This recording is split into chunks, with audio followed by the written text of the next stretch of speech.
Welcome to Citizen Concerned, where we remind you to beware of the comrades.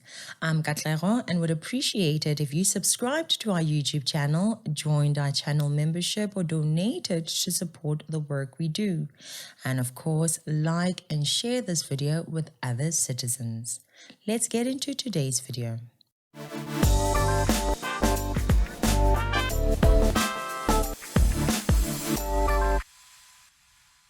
So the president came out and announced his cabinet of ministers. All good.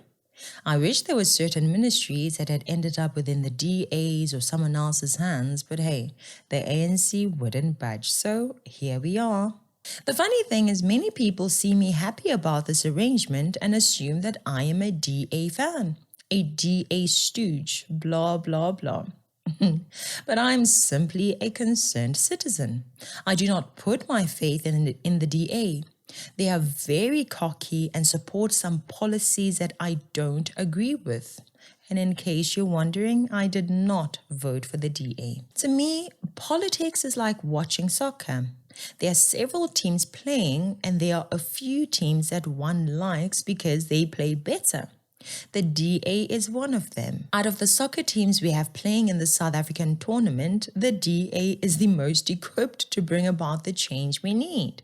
They understand that businesses must be treated with respect and must be lured and attracted as one would attract a girl he'd like to marry. If you treat businesses like you don't need them, you will regret it, and the citizens will feel the results. So yes, when comparing among the big four parties in South Africa, ANC, DA, MK Party and EFF, I pick the DA. The rest like division. Some want tribalism, others want racism, and others simply want to loot. So I want a party that wants unity, a party that wants freedom, economic growth, and equality. Period. The DA got 6 ministries, 6 deputy minister positions, and the deputy speaker of parliament position. Congratulations to the DA. Now as a DA, don't get cocky. Don't get big-headed. Being cocky and big-headed is the reason why many people hate the DA. It's time to shut your mouths and do your jobs. Humble yourselves, collaborate with others, and work for the nation of South Africa and her people. In terms of proportionality within the GNU, I think the DA should have gotten more ministerial positions. They were holding close to 30% of the seats within the GNU, which means they would have been entitled to at least 30% of the positions. But the communists and other people started moaning and complaining, so maybe Cyril got scared.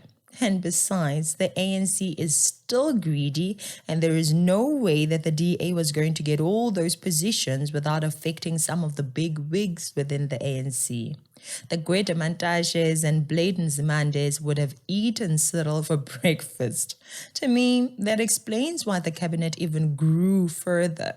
President Cyril had to accommodate too many people, and so he increased the cabinet ministers instead of decreasing them. Oh, this guy.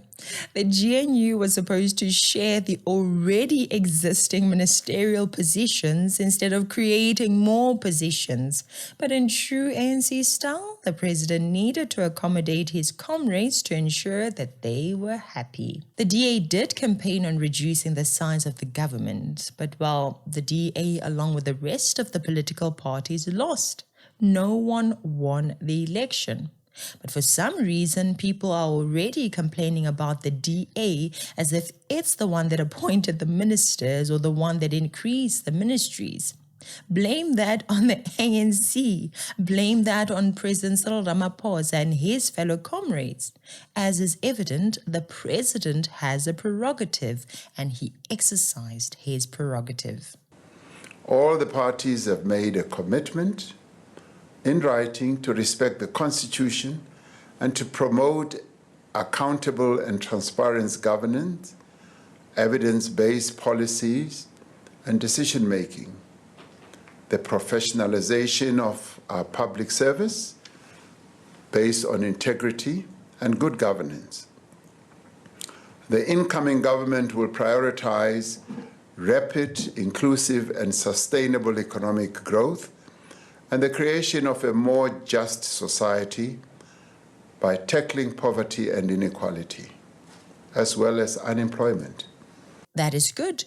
We need people that respect the Constitution, and more importantly, we definitely need ministers that make decisions based on facts and evidence, not this rubbish transformation and gains we've been hearing, which has no evidence of benefit to the vast majority of the people of this country. Professionalization of the public service based on integrity is a big deal. Yes, Mr. President. Unfortunately, we know that as the ANC, these have been just words, nothing else. We are hoping that the DA, IFP, PA, PAC, UDM, and all the others are aggressive in adopting these ideals and getting us to the point where it is obvious to everyone that those specific departments are under new leadership. I'm optimistic about the future currently. There is a likelihood that this kind of government will bring about some competition wherein the ministers will try to outshine each other. So here is my proposal to the new parties and government. Please make sure you shout at the top of your voices about what you find in those ministries. Don't protect the previous ANC ministers. When you make progress, shout about it. When you find rot, shout about it. Let it be known who is working so that we as the voters can observe and see for ourselves who is working. No more talking too much and trying to backstab each other. Just work for the country and the citizens. The Home Affairs and the Public Works ministries should help us if they are run right and to the interest of the people of South Africa.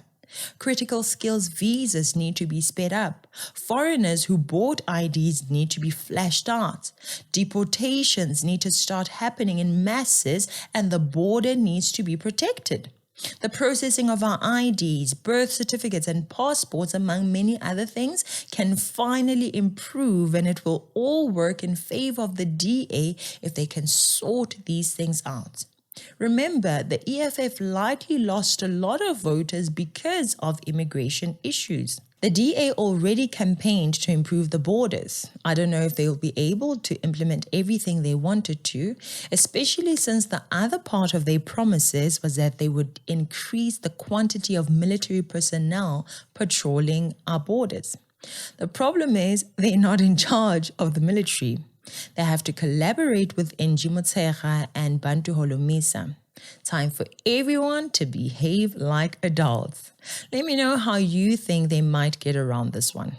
Public Works and Infrastructure is another one of the big deal ministries that, if done right, will elevate the status of the DA.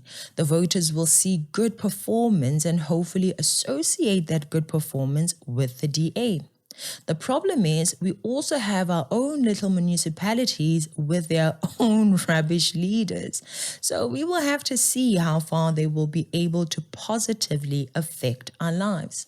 If anyone in the comments has a clear view of this one, please write us a long comment below. You know, I love to read that stuff. Now, we obviously have the clowns ouching in the background. They keep moaning and groaning. We can already guess what they're going to say, right? Come on, pause the video and guess what the words are going to be. We've been doing this for a while, guys, so write down the phrases. Let's have a nice moment about it, shall we? Done with the guesses, let's hear their ouchings. Let's speak to EFF spokesperson Leanne Matthias. Announcement confirms our long-standing view that this government of national unity was nothing but a smokescreen for the ANC to secure a predetermined grand collision with the racist DA. And what's more concerning about this announcement is the increased and bloated cabinet that is going to put more pressure on our taxpayers. And this was just to accommodate racists and their policies in very high positions of power. Racists. It's not a GNU, it's a DA coalition.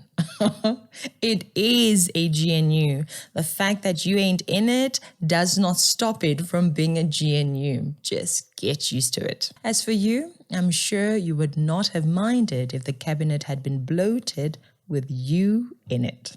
But the cabinet also confirms that the ANC has abandoned its historical role as a liberation movement in Africa, and it has solidified that its role as an instrument of white supremacy, White supremacist. and domestic and global capital on the continent. Guys, I think she meant to say white monopoly capital. They didn't train this one well. Anyway, let's continue. So these positions mean that, Racist, yeah. And regarding the new Minister of Basic Education, she had this to say. What impact do you think Siviwe Kgwagube as the Minister of Basic Education will have? I ask you this because the president was speaking about the composition of this cabinet, saying there's young people, gender considerations have been made, and that these are people who are heading up departments which will be reflective of South Africans. They'll be able to relate to them. Well, obviously, she's going to push the agenda of her white supremacist party. Our education system, as it is at the moment, it is not decolonized. So what are we going to expect to see? We are going to have another generation of children that don't know their African history and that is still being taught that Africa or South Africa was discovered by Jan van Riebeeck and those who landed here in this country. The education system is not decolonized. What is she talking about? Siviwe, as Minister of Education, please decolonize the textbooks. Please. What else? Please get the sources of history from the EFF library. They have the real textbooks that Africa was using before colonization. The historical accounts of Africa are inside the EFF history library. My favorite is the historic accounts as written by Mzilikazi's scribe. Get those, please. South Africa, as you can see, there is no end to these noises coming from the commies. It's a new age. It's a new government. The failures of the ANC and its leaders does not mean the failure of the DA and other GNU members. Let's give them a chance. We have to wait and see. The EFF and the rest of the haters should congratulate and wish them well. What is this? The appointment of a DA minister who does not believe in transformation. Because when it suits them, they believe in the Constitution. When it doesn't suit them, they believe in white supremacy. So white supremacy here, it is that it can change anything. White supremacy can change anything? Yeah, it can change anything. White supremacy, it can change anything. Anything, I tell you. I hope you guys did not miss that one. Anyway, thank you so much for watching. I'm Katlego. This is Citizen Concerned. And until next time, beware of the comrades.